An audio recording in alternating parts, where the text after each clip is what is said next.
self confidence. චුට්ටක් අපි අද මේ ගැන කතා කරමු. self confidence එක අපිට තියෙන්න ඕනේද? ඔව්. ඇත්තටම අපිට මේ self confidence එක ආත්ම විශ්වාසය කියන එක ගොඩාක් වැදගත් කාරණාවක්. ඕනම තීරණයක් ගැනීමේදී ඕනම දෙයකට අපි move on වෙනකොට අපි ඒ ප්‍රශ්න විසඳන්න යාමේදී අපි සමහර තැන්වලදී සමහර දේවල්ට මුහුණ දෙනකොට අපි ගන්න තීරණ විශ්වාසයෙන් අපි ගන්නවද කියන එක ගොඩක් වැදගත්. මෙන්න මේ විශ්වාසයෙන් ගන්නවා තීරණ ගන්නවා නම් අපිට හොඳ self confidence එකක් තියෙනවා. self confidence එක Tamanටම තියෙනවද කියලා බලන්න පුළුවන් කොහොමද? ඔව්. කාරණා ටිකක් ඔයගොල්ලොත් එක්ක සාකච්ඡා කරන්න. self confidence එක Tamanටම තියෙනවද කියලා බලා ගන්න පුළුවන් කාරණා ටිකක් තියෙනවා. මේ කාරණා තමයි අපිට කට්ටියක් ඉස්සරහට ගිහලා අදහස් ප්‍රකාශ කරන්න පුළුවන්ද? ඒ වගේම යම්කිසි තීරණයක් ගන්න ආපු වෙලාවකට මේ ගත්ත තීරණය ගැන අපිට හරි විශ්වාසයකින් ගන්න පුළුවන්ද? එහෙම නැත්නම් ළඟ ඉන්න අයගෙන් අහනවද? මේක හරිද? මේ තීරණය ගත්තොත් මොකද වෙන්නේ? මම මේ තීරණය ගත්තට කමක් නැද්ද? කියලා අපි අහනවද? නැවත විමසිලිමත් වෙනවද?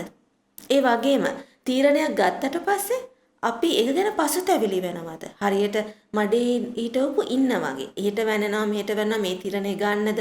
නෑ මම මේක කරන්න නැතුව ඉන්න තිබුණේ. නෑ මම මේක නොකරා නම් ඊට වැඩිය හොඳයි. මට අරයාගෙන් අහන්න තිබුණා. මෙන්න මේ වගේ හරිම අවිනිශ්චිතතාවයකින් තමයි ආයේ තීරණය ගැන පසුතැවිලි වෙන්නේ. ඉතින් ඔබත් මේ වගේද? ඒ වගේම කට්ටියක් ඉස්සරහට ගිහිල්ලා කතා කරනකොට එයාගේ අයි කන්ටැක්ට් තියාගෙන කතා කරන්න පුළුවන්ද? ඒ වගේම හිතනවාද අනිත් පිරිස මම ගැන ජජ් කරනවා ඇති, මගේ අඩුපාඩු දකිනවා ඇති, hina වෙනවා ඇති කියලා ඒක ගොඩක් මග අරින්න try කරනවාද? ඒ කියන්නේ කට්ටියක් ඉස්සරහට යනකොට එයා අහක බලාගෙන ඉන්න try කරනවා, එතනින් මගේ ඇරලා ඉන්න try කරනවා, ඒ වගේම වෙන කතාවක් ඇදලා ගන්න try කරනවා. ඒ කියන්නේ එයා එක්කම අනිත් අයගේ තියෙන අවධානය බිඳුනා කියලා හිතාගෙන වැඩ කටයුතු කරනවා. එහෙම වෙන්නත් පුළුවන්. හරි. දැන් අපි කතා කරානේ self confidence එකක් තියනවද? ඒක අඳුරගන්නේ කොහොමද කියලා. ඉතින් මේ self confidence එක අපි තුල ඇති වෙන්නේ ඇයි? ගොඩක් වෙලාවට මේ self confidence එක නැති වෙන්නේ පොඩි කාලෙදිමයි. ගෙදරින්මයි. ගෙදරින් ලැබෙන පීඩනයත් එක්ක තමයි මේ self confidence එක නැති වෙන්නේ. ඇයි මං එහෙම කියන්නේ? පොඩි කාලේදී අපි පොඩි දරුවන්ට හැමදේම එපා කියනවා. උඩ නගින්න එපා, වැටෙයි, අරක කරන්න එපා, මේක කරන්න එපා, ඔක අල්ලන්න එපා, ෆෝන් එක අල්ලන්න එපා, අර ගෙදරට යන්න එපා, මේ අංකල් එක කතා කරන්න එපා. හැමදේම එපා කියලා තමයි අපි කියන්නේ. ඉතින් මේ එපා කියන එකත් එක්ක දරුවන්ගේ මොලේ තැන්පත් වෙනවා මට බැහැනේ. මට මේක කරන්න උවමනා නැහැ. මම කරොත් මේකෙන් හානියක් වෙයි. මෙන්න මේ විදිහ අවිනිශ්චිත හැඟීමක් තැන්පත් වෙනවා. ඒකත් එක්ක වැඩෙන දරුවා ලොකු වෙනකනොත් මේ කොන්ෆිඩන්ස් එක නැති විදිහට තමයි ජීවත් වෙන්නේ. මොකද එයා තීරණයක් ගන්න යනකොට තව කෙනෙක්ගෙන් අහන්න ඕනේ කියන එක එයාගේ මොළයට දීලා තියෙනවා. එයා ගන්න තීරණය හරිම නෑ කියන එක එයාට දීලා තියෙනවා. ඒ වගේම යම් කිසි දෙයක් කරනකොට මට වරදීද? මට මේකෙන් ෆේලියර් කෙනෙක් වෙයිද? මෙන්න මේ වගේ ආකල්පයක් අපි දරුවට දීලා තියෙනවා. ඉතින් ආත්ම විශ්වාසය තියෙනවද කියලා බලන එක සහ ඒක නැති වෙලා තියෙනවා නම් අපි එතනින් යාට ඒක වර්ධනය කරගන්නත් ඕනේ. මොකද අපි ජීවිතයේ යම් ප්‍රශ්න වලට මුහුණ දෙනවා. ප්‍රශ්න නැති ජීවිතයක් නැහැ. අපි හැලහැප්පීම් වලට මුහුණ දෙනවා. එක්සෑම් එකක් වුණත් ඒකට මුහුණ දෙනකොටත් ප්‍රශ්නයක්. අපි කොහොමද අපිට හොඳ ආත්ම විශ්වාසයක් තියෙන්න ඕනේ ඒ එක්සෑම්ස් ටික කරගන්න. ඒ වගේම ඒකෙන් ලැබෙන ජය පරාජය දරා ගන්න. නේ? එහෙම ඒව ආත්ම විශ්වාසයක් නැති වුනහම තමයි අපිට ජීවිතෙන් පැනලා ගියා නම් හොඳයි දැන් ඇති මේ වගේ ડિප්‍රෙෂන් තත්ත්වවල වලට යන්නේ. ඉතින් ආත්ම විශ්වාසය කියන එක ඉන පර්සනැලිටි කියන එක ගොඩාක් වැදගත් අපේ ජීවිතේ ඩේ ටු ඩේ ලයිෆ් එක ගත කරනකොට අපි තීරණ ගන්නකොට මේ හැම එකකදීම ඒක අත්‍යවශ්‍ය දෙයක් වෙනවා.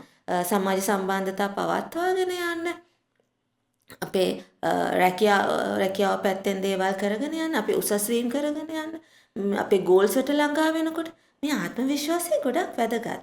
ඉතින් මම අද කතා කරේ ආත්ම විශ්වාසය ගැන පොඩි කාරණා ටිකක්. ඒ වගේම ඒක අඳුරගන්නේ කොහොමද කියලා. ඉතින් අපි ඊළඟට බලමු ආත්ම විශ්වාසය අඩු මට්ටමක නම් ඉන්නේ ඔබ. අපි එතනින් ගැලවෙන්නෙත් කොහොමද කියලා. මොකද අපිට ආත්ම විශ්වාසය තියෙනවා කියලා අඳුරගත්තට පස්සේ අපිට අනේ අපට ආත්ම විශ්වාසයක් නෑ, අපට self confidence එකක් නෑ, මං හරි දුර්වල පුද්ගලයෙක් නෑනේ කියලා ඒකේ ඇඳිලා ඉන්න එක නෙමෙයි වැදගත්කම. අපි අඳුරගත්ත නම් ඒකෙන් මිදෙන්න ඕනේ.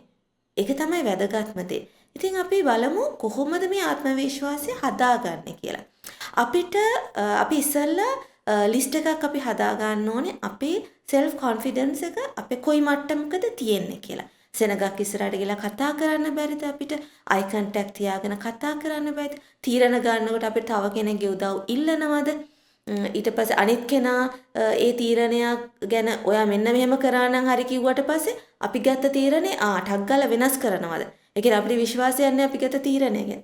මෙන්න මේ වගේ දේවල් තියනවද කියලා අපි කොලයක ලියා ගන්න ඕනේ. ඊට පස්සේ අපි මේකට විරුද්ධව තමයි වැඩ කටයුතු කරන්න ඕනේ. මොකද අපි සෙනගක් ඉස්සරහට ගිහිල්ලා දේවල් ඉදිරිපත් කරනකොට අපිට හිතෙනවා නම් අනිත් අපිව ජජ් කරනවා ඇති, අපි අඩුපාඩු කියනවා ඇති, අනිත් අපිට hina වෙනවා ඇති, මම කියපු දේවල් වැරදි තියෙන්න පුළුවන් කියලා හිතනවා නම් ඔය අද ඉඳන් හිතන්න නෑ. මම ගන්න තීරණේ හරි. 100%ක්ම හරි. මම කොහොම හරි මේ ඉදිරිපත් කිරීම කරනවා. මම මේ උත්තරේ දෙනවා. හරි කියත් වැරදුනත් මම මේක ඉදිරිපත් කරනවා. කියන කොන්ෆිඩන්ස් එක හදාගන්න. පළවෙනි සැරේ අමාරුයි තමයි. හැබැයි ඊළඟට අමාරුවෙන් හරි පටන් ගත්තොත් ඒක කරගෙන යන්න පුළුවන්. ඒ වගේම තමයි අයි කන්ටැක්ට් එකකට කතා කරන්න අමාරුයි නම් ඔයාට ඒව මගේ හැරලා මෙච්චර කල් හිටියනම් මෙතනින් එහාට අයි කන්ටැක්ට් තියාගෙන කතා කරන්න. ඉස්සරහට යන්න, ඉදිරිපත් කිරීම කරන්න. හරියන්න හරි වැරදෙන්න හරි ඔයගොල්ලෝ මේ ඉදිරිපත් කිරීම කරන්න. ඒ ගැන තෘප්තිමත් වෙන්න. ඒ වගේම තමන් දෙන උත්තරේ තමන් ගැන කොන්ෆිඩන්ස් එක හදාගෙන ඒ ගැන විශ්වාසයක් ඇති කරගෙන ඉදිරිපත් කිරීම කරන්න. ඒ විතරක් නෙමෙයි ඒ ඉදිරිපත් කිරීම කරාට පස්සේ ලැබෙන රිසල්ට් එක ගැන හිතන්න යන්න එපා නෑ. ඒගොල්ලෝ මට hina වෙනවා ඇති, මාව ෆීල් කරයි, මං නැති තැන ඒගොල්ලෝ කතා කියයි. එහෙම කියලා පසුවිපරමක් කරන්න අවශ්‍ය නෑ. ඒ ගැන හරි අවබෝධයකින් තෘප්තිමත්ව ඉන්න. ඉතින් මේ විදිහට ඔයාට පුළුවන් ඔයාගේ ආත්ම විශ්වාසය හදාගන්න. ඒ වගේම තමයි ඔයාට කියලා ගෝල්ස් ටිකක් හදාගන්න. මේ ගෝල්ස් වලට කොහොමද ඔයා යන්නේ කියලා දීර්ඝකාලීන ප්ලෑන් එකක් හදාගන්නවා වගේම ඒ ප්ලෑන් එක පොඩි කැලි වලට කඩන්න. පොඩි අචීව්මන්ට් වලට යන්න. එතකොට Tamanට දැනෙනවා පොඩි අචීව්මන්ට් ළඟා කරගත්තට පස්සේ Tamanට ආත්ම විශ්වාසයක් සතුටක් කියන එක ලැබෙනවා. හරි. මම මේ දේ කරා. මට ඒක කරන්න පුළුවන් කියන ආත්ම විශ්වාසය හැදෙනවා. ඉතින් මේකත් එක්ක පොඩි අචීව්මන්ට් වලින් පස්සේ ලොකු ගෝල් එකකට අපිට යන්නත් පුළුවන්. ඉතින් මම දැන් අද කතා කරේ ඔයගලත් එක්ක ආත්ම විශ්වාසය කියන්නේ මොකද්ද?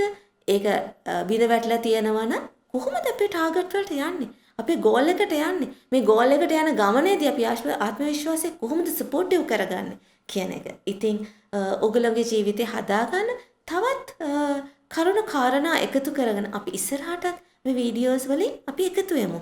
අපි හම්බ වෙමු. අපි කතා කරමු. ඉතින් අපේ channel එක subscribe කරන්න, bell icon එක click කරන්න. ඔයගලගේ ජීවිතයේ ඉස්සරහට යනකොට හදාගන්න ඕනේ ගොඩාක් කාරණා ගැන අපිට කතා බහ කරන්න ඉඩක් හැදේවි.